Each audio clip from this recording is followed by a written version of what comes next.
அப்போஸ்தலருடைய நடவடிக்கைகள் 3ஆம் அதிகாரம் 26ஆம் வசனம். அவர் உங்கள் எல்லாரையும் உங்கள் பொல்லாங்குகளிலிருந்து விலக்கி, உங்கள் பொல்லாங்குகளிலிருந்து அவர் விலக்குவதுதான் ஆசீர்வாதமே. வியாபாரத்தில் ஆசீர்வாதம் அல்ல, அதனுடைய உன்னுடைய உழைப்பு, உன்னுடைய முயற்சி.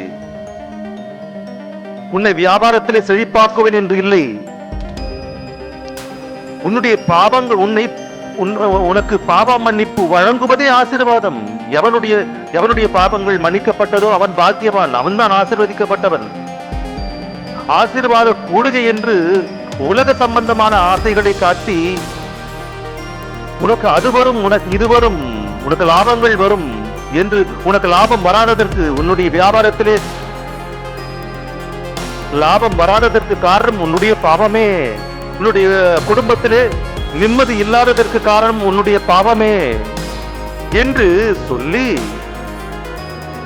அவைகளுக்காக வாருங்கள், இதை செய்தால் இது லாபம் என்று ஏமாற்றுத்தனமான அயோக்கியத்தனமான வார்த்தைகளை சொல்லி மனிதர்கள் அனைவரை காட்டிலும் கேடுகட்டவர்களாக, பரிதாபத்திற்கு உரியவர்களாக மாற்றுகிறார்கள் இந்த கள்ள போதகர்கள்.